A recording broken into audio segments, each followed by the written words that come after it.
Hey everybody, what's up? It's your girl Bondy Blue and I am back. I hope y'all are having a good weekend. Happy Saturday. You guys, I am so tired. I'm kind of trying to keep my energy level up. But I wanted to come and talk to you guys because I recorded a video earlier today and I was able to do some more research. So I wanted to put this video out instead of that video. And, you know, I just wanted to talk to y'all about Charlamagne the God. So recently, a rape case that happened in the early 2000s with Charlamagne when he was 22 years old was brought back up. The young lady who is now 22, who was 15 at the time, who said she was sexually assaulted, was trying to reopen the case. But you can't reopen a case that's already been resolved. You know, you can only open cases that are cold, that have no resolution. But her case was resolved. She threw a party and she was 15 years old, and apparently there were a number of men who raped her at this party. Charlamagne was actually only charged with sexual misconduct, basically because he bought the alcohol. So he bought the liquor, 22 years old, and this is how he got involved with this. And if you're looking at it from that standpoint, you'll be like, well, you know, he didn't really rape anybody. But here's the thing, and that's what I felt like at first. But upon, you know, looking further into this story, it was brought to my attention that he's had several instances where he would get a girl drunk or put Spanish fly, which I guess is some type of sexual stimulant, in their drinks. Now, it doesn't make you do anything you don't otherwise want to do, but it makes you more turned on. But the thing that Charlamagne would say is in each one of the instances where he was having sex with somebody who may not have been as coherent as they should have been to make that type of decision, they had already planned to have sex. So I think this is a situation where somebody is not necessarily a forceful rapist, but somebody who was raised in rape culture. And he spoke about that often. He spoke about the fact that growing up, they're taught as young men that it's okay to get a girl drunk before you have sex with her. Get her loosey-goosey so she, you know, her inhibitions are down. That type of shit. So, and I feel like I know that. Like, I know that growing up, dudes thought that that was cool. And even girls, you know, we take drinks. And that's why when we were growing up, when I was going to college, one thing my aunts, my mom, my sister always told me, never put your drink down. Never let anybody give you a drink. Never smoke any weed that's been pre-rolled. You know what I'm saying? Just to be conscious of the fact that somebody is out there trying to take your treasure, okay? And if they're trying to take your treasure, they might like to put something in your drink or give you a little bit too much to drink. So always be responsible for yourself and your own faculty so that they cannot take advantage of you in that way. And it is definitely a rape culture. And if we're looking at it legally, I would like to say that Charlamagne has definitely raped some bitches, okay? Definitely raped some women, and I'm not okay with that. But I don't think that we're talking about R. Kelly type of rapist. I don't think we're talking about Bill Cosby type of rapist. I'm talking about the rapists who are raping people but thinking that it is okay what they're doing because they're doing it within the confines of how they've grown up, which is with, you know, so much rape culture. And we've been talking about that recently, and now, especially since like 2016, 2017, Charlamagne has admitted that he has had to change the way he thinks about things. He's had, you know, of course he's married, so now he's not even about cheating, but still had to like reassess how he looks at the situation and realize that he was wrong and very much raping women in some of these situations because they weren't coherent, regardless to the fact that they already said they were going to have sex. You know, it wasn't like one night stand situations. It would be with women he had been talking to, and they might get really fucked up. And when a man can hold his liquor better than a woman, then she is now at a disadvantage. And I don't know how to feel about it because I feel like in one breath, I'm very upset that somebody that I look up to, that I find so much inspiration from, would be like that. But I also know the niggas that I grew up around, and you know what I'm saying? And even a lot of them didn't think that anything was wrong with you and your girl getting fucked up and then her being damn near passed out and you still having sex. Like, I mean, women even joke about, you know what I'm saying? Look, I'll be asleep, but go ahead and get it. You know what I'm saying? Like, it puts me in a place of feeling two ways. First of all, I'm pissed off about it because I don't want him to be that way. And I feel in some type of way, I feel, I don't know, hurt. You know what I'm saying? Like, hurt by it because you look up to these people and you get so tired of your heroes or people you look up to, celebrities, being these types of men that take advantage of women. But I find some some type of solace in the fact that he recognizes it. You know what I mean? Like people like Russell Simmons, who just recently another woman said that she was raped in the early 90s. Like they don't even think what they're doing is wrong. They think there's nothing wrong with what they're doing. They think they, they just fucking whoever they want to fuck. They Russell Simmons, they Bill Cosby. People want to fuck them, so they just go about it however the fuck they want to go about it, and don't even care about the women in a situation. They're that much of narcissists that they don't think it's rape because they think everybody wants to fuck them, even though they know deep down what they doing is wrong, which is why they always try to cover up their tracks and say little stupid shit to try, I'm sending flowers and shit like that. I'm texting you the next day acting like it wasn't nothing, even though I saw you walking out of my house looking like you were not happy with what happened. You know what I'm saying? So I just feel like I'm caught between a rock and a hard place with this, because even though I'm very upset with Charlamagne for being so irresponsible and not being smart enough at a young age to realize that you can't, get a bitch drunk and think that she's consenting to having sex with you when she's passed out or blacked out. That's not okay. But I also realize that over time, this is something that's been taught like it's okay. And now we're like relearning what's acceptable. Men are having to learn, young boys are having to learn that you cannot get your girlfriend drunk and have sex with her when she's not coherent. You cannot do that. That is fucking rape. Okay, so I'm just disappointed. I'm disappointed, but I don't look at him like some forceful rapist. You know what I'm saying? I just don't. I don't look at it that way. But like I said, I am very disappointed and hurt by the story, because like I said, I look up to him. He has said before, like I said, that he realizes that he had to grow and didn't realize what he was doing was considered rape. So I think it's some form of ignorance more so than it is malicious, will to overpower women. Because I also, feel like rape in its truest sense is not about sex. It's about control. You know what I mean? Like, I think it's about control. And I feel like for some men, they want to control the situation, but not in that way. They want to control it because they don't want the woman to say no, because they really want to have sex with them. Not because I want to control you because I have issues and I need to control this. And, because that's what rape is about. It's about aggression and control. And I think that there are levels to this shit, in so many words. I'm not giving him any passes, but he is really, at this point, you can't say he's done anything illegal. But if somebody were to come back around with another case, then I would have to, feel a different type of way. But I am very much like, I'm hurt. Like, goddamn, Charlamagne, why we couldn't depend on you not to be one of these fuckboys that take advantage of women. Whatever. That's how I feel about Charlamagne. I'm sorry if I'm not as, because I don't know how to feel. I'm being honest with y'all. I don't know how to feel. I'm upset, but at the same time, I'm not so upset as I am at like R. Kelly and Bill Cosby for fucking up, such great legacies that we held for them as black people in our community and giving us things that we enjoyed, television shows, giving us culture, giving us great music. You've given us all these things to make us love you, and then you take advantage of women and disrespect women in such a way that I cannot be behind you. I don't feel that way about Charlamagne right now, but let one more thing happen, and then I'm gonna have to reevaluate how I'm feeling. But I don't want to be in that space with him because I love his work so much. You know what I'm saying? I'm just being honest about how I feel.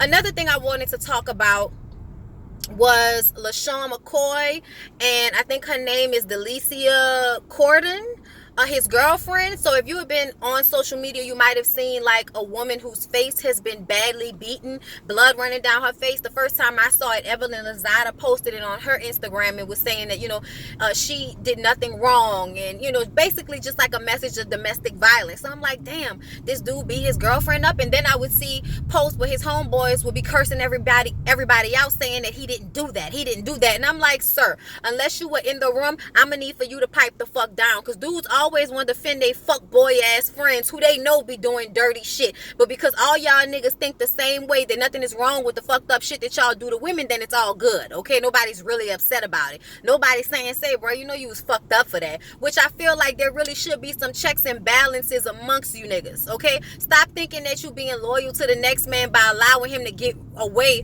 with hurting our women. Like, what the fuck are you thinking about? Anyway, I'm sorry, that drives me insane.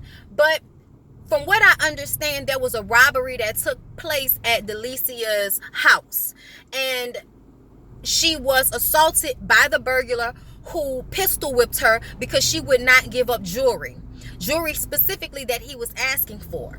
So the reason why everybody is saying this is a setup, her mom posted her picture blasting him, saying he was a no good motherfucker.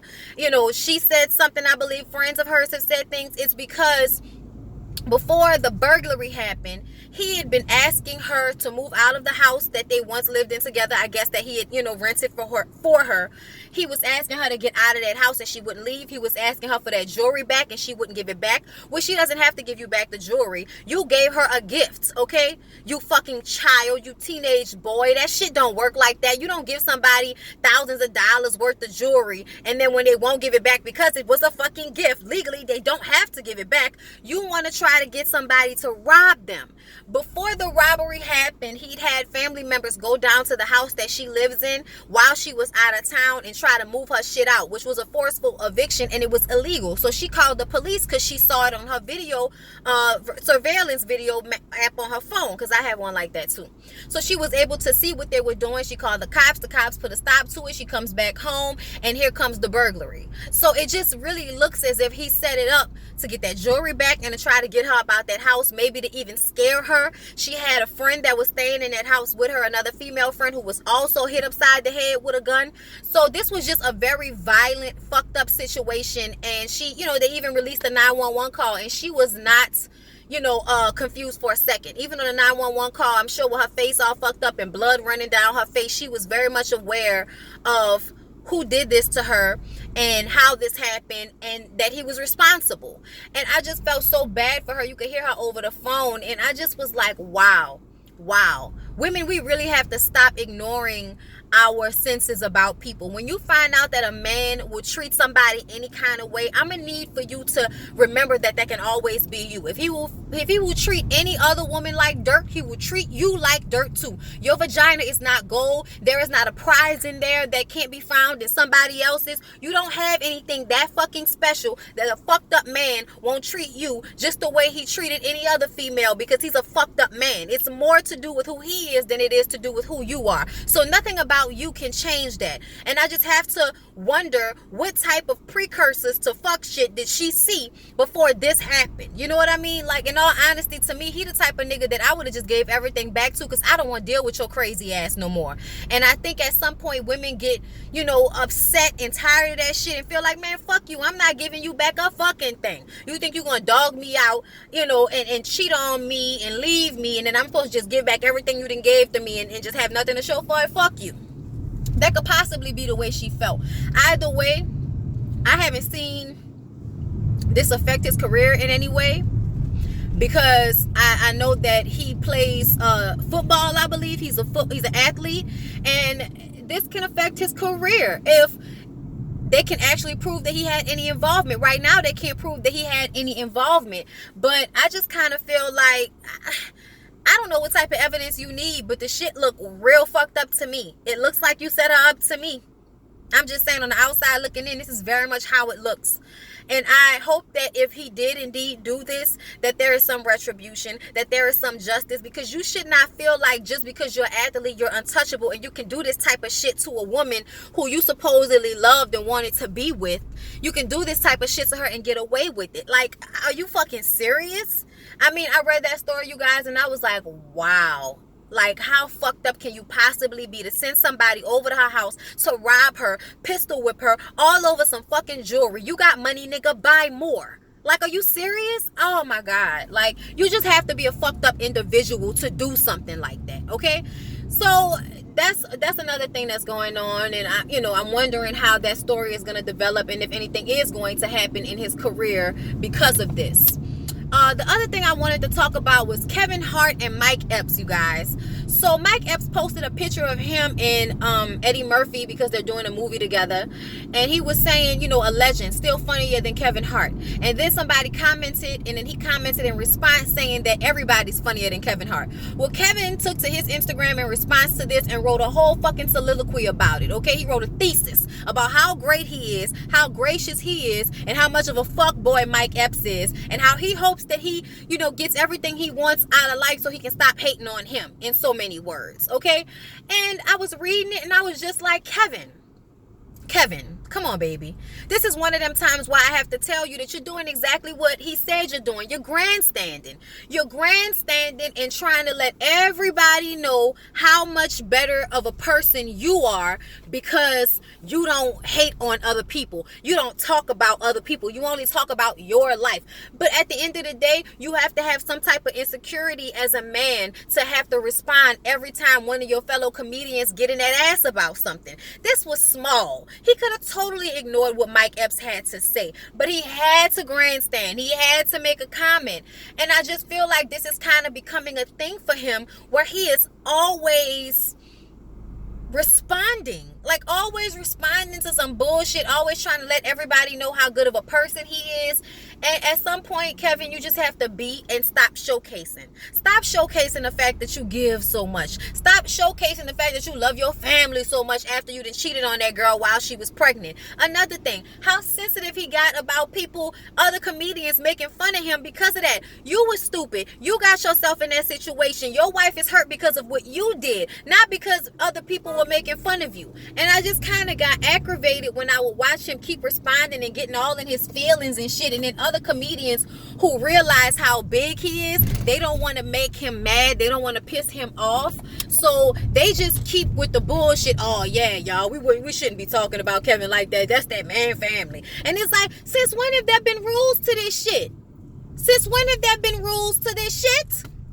Oh, I'm just saying, y'all. People have been like, you've been ripping people your whole life. That's why you don't do dumb shit, because you know everybody gonna have something to say about it. So I just kind of feel like, Kevin, not only have you gone Hollywood in a way that I feel like it's kind of, like, oh my God, like it's kind of annoying sometimes how Hollywood Kevin is now. And I get it. Like, over time, he is definitely, he deserves very much everything that he has because he's worked very hard for it. And it's no disrespect. I love Kevin, okay?